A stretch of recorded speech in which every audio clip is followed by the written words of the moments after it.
আজকে যদি তারেক জিয়ার গায়ে তার মায়ের রক্ত যদি থেকে থাকে, তাহলে সে কোনোদিন ভারতের সাথে আপোষ করতে পারে না। কথাটা ঠিক কিনা?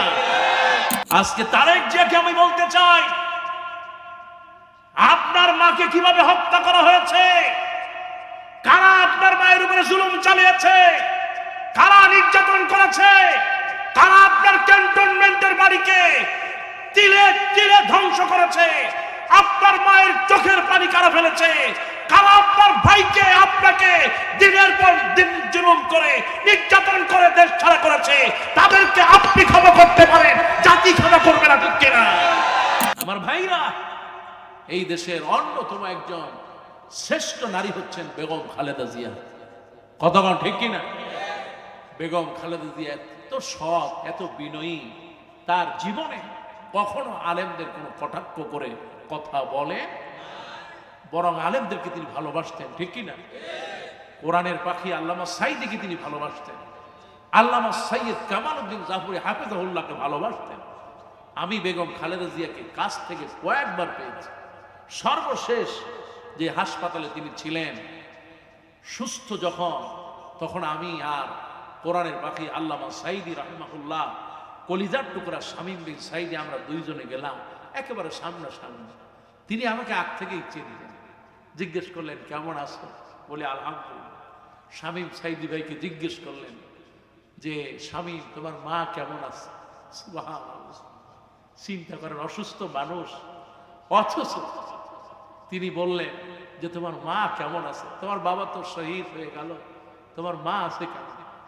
নিজে অসুস্থ, আবার আরেকজন মায়ের খোঁজ নিচ্ছে। সুবহানাল্লাহ।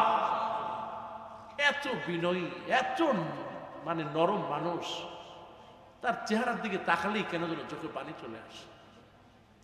আল্লাহ, দোয়া করছি তার কবরটা তুমি সমস্ত গুনাহ মাফ করে কবরটা জান্নাতুল ফেরদাউস বানাও, বলে আমিন। জোরে বলেন না আমিন। আল্লাহ, বেগম জিয়া এদেশের রত্ন ছিল। আল্লাহ, আল্লাহ তোমার কাছে সাহায্য চাই। এত জুলুম সহ্য করেছে আল্লাহ। এক তো বিধবা, তিনি ছিলেন বিধবা। প্রেসিডেন্ট জিয়াউর রহমানকে হারিয়ে তিনি অসহায় হয়ে গেলেন। রাজনীতিতে আসলেন, দেশের মানুষের হাল ধরলেন, জুলুম নির্যাতন শুরু হলো। শুধু তাই না, তার যে স্বামীর স্মৃতিময় ক্যান্টনমেন্টের যে বাড়িটা ভেঙে চুরমার করে দিল, চোখের সামনে গুড়ায় দিয়েছে। আবার দাম্ভিক, কতটা দাম্ভিকতা দেখিয়েছে, দিয়েছি, গুড়ায় দিয়েছি। আগেই বলেছিলাম যদি সময় পাই তাহলে গুড়ায় দেব। ক্ষমতায় আসছে, ক্যান্টনমেন্টের বাড়ি গুড়ায় দিয়েছে।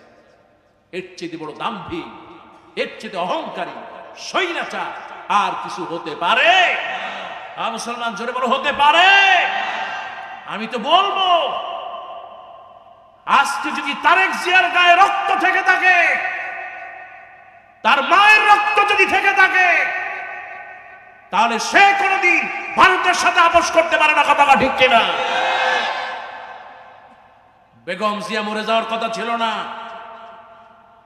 বেগম জিয়া এত তাড়াতাড়ি মরার জিনিস ছিল না।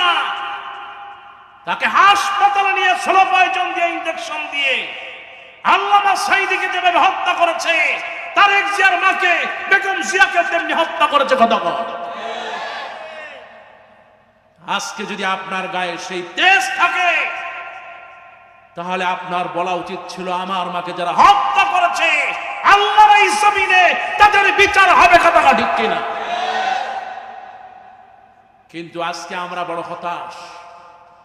একজন মায়ের জন্য সন্তানের এটা কর্তব্য, এটা দায়িত্ব। আজকে শেখ হাসিনা থেকে শিক্ষা নেন।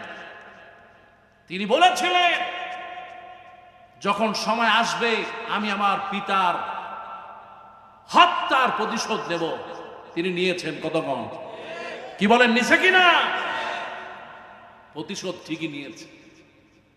আমরা এর বিপক্ষে নই, কারণ একজন বাবাকে মেরে ফেলে চোখের সামনে সন্তান নীরবে থাকতে পারে?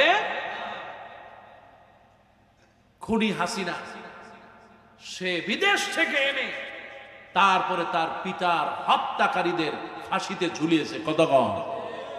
আজকে তারেক জিয়াকে আমি বলতে চাই, আপনার মা মাকে কিভাবে হত্যা করা হয়েছে, কারা আপনার মায়ের উপরে জুলুম চালিয়েছে, কারা নির্যাতন করেছে, কারা আপনার ক্যান্টনমেন্টের বাড়িকে তিলে তিলে ধ্বংস করেছে, আপনার মায়ের চোখের পানি কারা ফেলেছে, কারা আপনার ভাইকে আপনাকে দিনের পর দিন জুলুম করে নির্যাতন করে দেশ ছাড়া করেছে, তাদেরকে আপনি ক্ষমা করতে পারেন, জাতি ক্ষমা করবে না, ঠিক কিনা?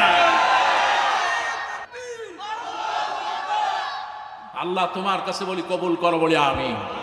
আর একটু জোরে বলেন আমি। মুজিবুর রহমান, শেখ মুজিবুর রহমানের হত্যার যেমন বিচার হয়েছে, এই দেশে কোরআনের পাখি আল্লামা সাঈদীকে যারা হত্যা করলো, এই দেশে বেগম জিয়াকে যারা হত্যা করলো, আল্লাহর কসম করে বলি আজ হোক কাল হোক এই জমিনে তাদেরকে ফাঁসিতে ঝুলতে হবে। কথা না মুসলমান, আরো যারা কেউ ঠিক কিনা? কারণ বেগম জিয়া ছিলেন এই দেশের একটা সম্পদ। বেগম জিয়াকে শুধু নয়, অসংখ্য মানুষকে, এই চট্টগ্রামের সালাউদ্দিন কাদের চৌধুরীকে বিনা কারণে ফাঁসিতে ঝুলিয়েছে। কথা কম। শুধু তাই না, অসংখ্য ইসলামী আন্দোলনের নেতাকে ফাঁসিতে ঝুলিয়েছে। কথা কম। আয়না ঘরে বছরের পর বছর গুম করেছে, খুন করেছে, আজ পর্যন্ত ইলিয়াসকে উদ্ধার করা হয় নাই। কথা কম। কাজে আপনি দেশে আসলেন, আমরা ধন্য, আমরা ওয়েলকাম জানাই, কিন্তু আপনাকে মনে রাখতে হবে, মনে রাখতে হবে আপনি কিন্তু সিংহের বাচ্চা, গাধার বাচ্চা নয়। কত কম। আর যারা ঠিক কিনা?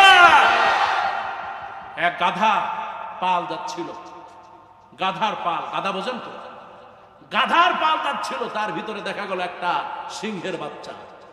এখন সিংহেরা দূর থেকে দেখে কি ব্যাপার, গাধার পালের ভিতরে আবার সিংহ কেন? এবার সিংহ যখন গাধার পালে কাছে আসলো, সব গাধারা পালায় গেল। এখন ওই যে সিংহের বাচ্চাটা, সেও গাধার মতো ডাকতে ডাকতে ওই গাধার দিকে যাচ্ছে। এখন সিংহ বলতেছে, গর্জন দিচ্ছে, এই সিংহের বাচ্চা, তুই তো গাধা নাই, তুই তো সিংহের। তখন বলতেছে, না আমি তো গাধার মতো হয়ে গেছি। সিংহ তখন বলতেছে, তুই হলো বেটা গাধা নয়, সিংহের বাচ্চা, তুই গর্জন দিবি, গাধারা পালায়া দিল্লি পালায় যাবে। কথা ঠিক কিনা?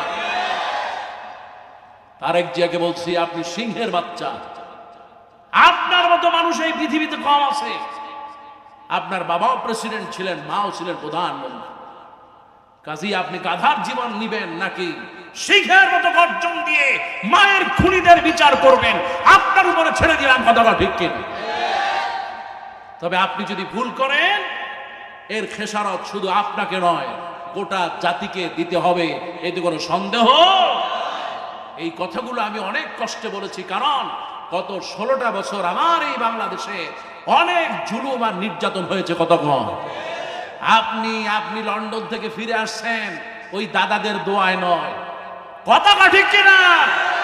লন্ডন থেকে ফিরে আসার পিছনে এই ছাত্ররা তাদের তাজা রক্ত, জীবন পাখির মতো দিয়ে দিয়েছে। কথাটা ঠিক কিনা? সেই ছাত্ররা আপনার জন্য, আপনার মায়ের জন্য, এদেশে লাখো কোটি জনতার জন্য রাজপথে বুকের তাজা রক্ত বিলিয়ে দিয়েছে। আজকে এই ছাত্রদের বিরোধিতা করা, এর চাইতে নাফরমানি, বেঈমানি আর কিছু হতে পারে না। ঠিক কি? আল্লাহর কাছে বলছি, আল্লাহ তুমি কবুল করো, বলি আমি। আরো যারা বলেন আমি। দেশ বাঁচাতে, ইসলাম বাঁচাতে, মাটি এবং মানুষ বাঁচাতে ঐক্যবদ্ধ হওয়ার কোন বিকল্প মুসলমান, আরো যারা বলেন কোন বিকল্প? আল্লাহ পাক আমাদের সবাইকে কবুল করুন, বলি আমিন। একটু জোরে বলেন না আমিন। আমরা সবাই এক থাকবো, এই জমিনের 1 ইঞ্চি মাটি ভারতকে ছেড়ে দেব। আল্লাহ তুমি বরকতময় করে দাও, বলি আমিন।